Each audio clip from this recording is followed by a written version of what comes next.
नुकतीच नागपूरमध्ये राष्ट्रवादी काँग्रेस पार्टी शरदचंद्र पवार पक्षाचे अध्यक्ष शरद पवार यांनी पत्रकार परिषदेत एक मोठा खुलासा केलाय।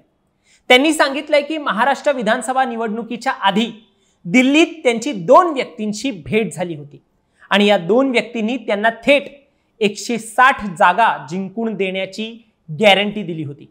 हो, अगदी बरोबर ऐकलत। महाराष्ट्रात एकूण 288 विधानसभा जागा आहेत आणि या 2 व्यक्तींनी शरद पवारांना सांगितलं की आम्ही तुम्हाला 160 जागा जिंकून देऊ, ही आमची गॅरंटी आहे।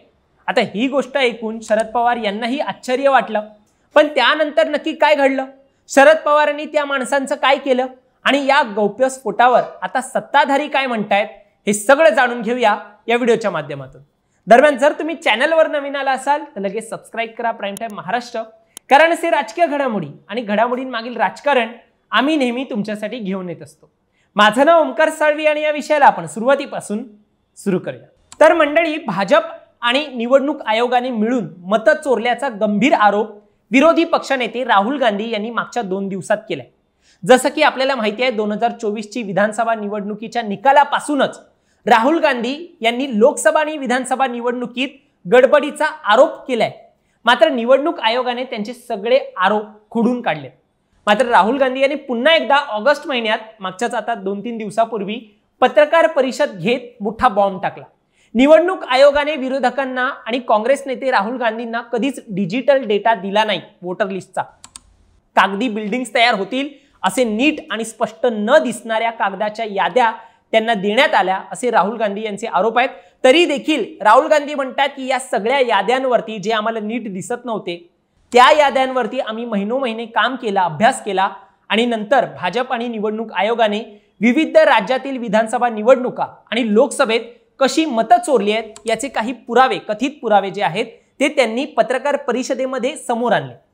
आता हे जे गंभीर आरोप पत्रकार परिषदेमध्ये राहुल गांधी यांनी केलेत त्यानुसार एकाच व्यक्तीने कसं कर्नाटक, उत्तर प्रदेश, महाराष्ट्रात मतदान केले याची त्यांनी उदाहरणं दाखवलेत।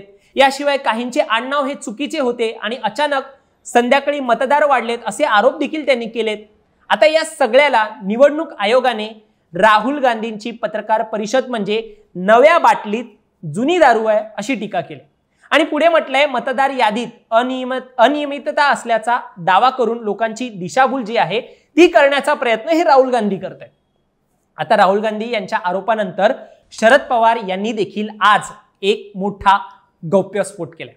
त्यांनी सांगितलं की महाराष्ट्र विधानसभा निवडणुकीच्या आधी म्हणजे जी आता 2024 ला विधानसभा निवडणूक झाली, ज्यावरती महायुती जी सरकार आहे ती सत्तेत आली, त्या निवडणुकीच्या आधी त्यांना दिल्लीमध्ये, शरद पवारांना दिल्लीमध्ये 2 व्यक्तींची एक भेट झाली आणि या 2 व्यक्तींनी त्यांना थेट 160 जागा जिंकून देण्याची गॅरंटी दिली।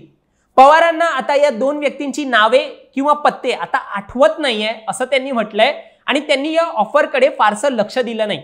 आता या ऑफरकडे का लक्ष दिलं नाही पवारांनी, तर याचं देखील त्यांनी कारण सांगितलं आणि म्हटलं त्यांना निवडणूक आयोगावरती पूर्ण विश्वास होता। त्यांना वाटलं की निवडणूक आयोग ही एक विश्वासार्ह संस्था आहे आणि अशा ऑफर्स गंभीरपणे घेण्याची गरज नाहीये, म्हणून शरद पवारांनी या 2 व्यक्तींच्या ऑफरकडे दुर्लक्ष केलं। पण इथेच गोष्ट संपली नाही। शरद पवार यांनी सांगितलं की या 2 व्यक्तींनी फक्त त्यांनाच नाही तर काँग्रेस नेते राहुल गांधी यांनाही भेटून हीच ऑफर दिली होती। शरद पवार यांनीच या 2 व्यक्तीची आणि राहुल गांधी यांची भेट घालून दिली होती। त्या 2 व्यक्तींनी राहुल गांधी यांच्या समोरही ही 160 जागा जिंकून देण्याची गॅरंटी दिली। पण शरद पवार आणि राहुल गांधी यांनी एकत्र ठरवलं की हा मार्ग योग्य नाहीये। त्यांनी ठरवलं की आपण जनतेत जाऊ आणि जनतेचा जो कौल आहे तो स्वीकारू, म्हणजे त्यांनी या ऑफरला स्पष्ट नकार दिला आणि जनतेच्या निर्णयावरती विश्वास ठेवण्याचं ठरवलं। आता मंडळी, या गौप्यस्फोटाला राष्ट्रवादी काँग्रेस शरदचंद्र पवार पक्षाचे आमदार जितेंद्र आव्हाड यांनीही दुजोरा दिलाय।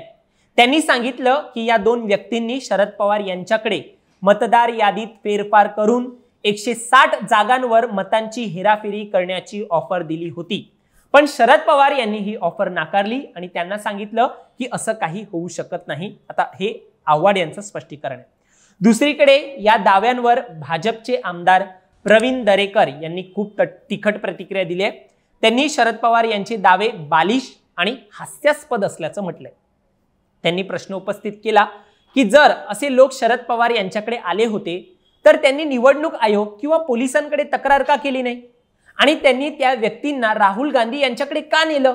याचा अर्थ असा काही मॅन्युप्युलेशन करण्याचा त्यांचा विचार होता का? म्हणजे शरद पवार आणि राहुल गांधी यांचा हा प्रश्न जो आहे तो दरेकर यांनी उपस्थित केला आणि सोबत टोमणाही मारला की ही गोष्ट हतबलतेतून समोर आलेली आहे. आता या गौप्यस्फोटानंतर एकच प्रश्न सर्वांच्या मनात आहे, हे दोन व्यक्ती नेमके कोण होते? त्यांनी शरद पवार आणि राहुल गांधी यांना नेमकी काय ऑफर दिली? त्यांचा निवडणूक आयोगाशी किंवा मतदान प्रक्रियेशी काही संबंध होता का? या सगळ्या प्रश्नांनी सध्या राजकीय वातावरण आता चांगलंच तापलंय. विशेषतः राहुल गांधी यांनी मतचोरीचे गंभीर आरोप केल्यानंतर आणि त्यासाठी कथित पुरावे सादर केल्यानंतर शरद पवार यांच्या या खुलाशाने आता राजकारणात खळबळ उडाली आहे.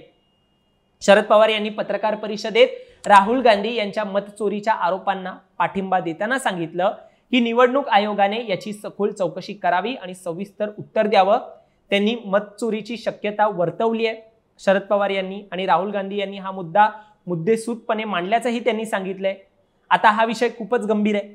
शरद पवार यांच्यासारख्या ज्येष्ठ नेत्याने असा दावा केल्यानंतर आणि राहुल गांधी यांनी मतचोरीचे कथित पुरावे सादर केल्यानंतर या सगळ्याची चर्चा आता फक्त महाराष्ट्रापुरती मर्यादित राहिलेली नाहीये, तर देशभरात देखील याचे पडसाद आता उमटत आहे. आता यापुढे काय होणार? निवडणूक आयोग काय पावलं उचलणार आहे आणि या दोन व्यक्तींची ओळख उघड होईल का, हे पाहणं खूप रंजक ठरणार आहे. पुढे देखील आता सोमवारपासून एक आंदोलन देखील या बाबतीत होणार आहे. हा विषय आता कुठे जातोय, कुठे थांबतोय, हे देखील पाहण्यासारखं असणार आहे. दरम्यान अशीच राजकीय घडामोडी आम्ही तुमच्यापर्यंत पोहोचवत राहू आणि तोपर्यंत तुम्ही अजूनही आमच्या प्राईम टाइम महाराष्ट्र या चॅनलला सबस्क्राईब केलं नसेल तर नक्की करा. धन्यवाद.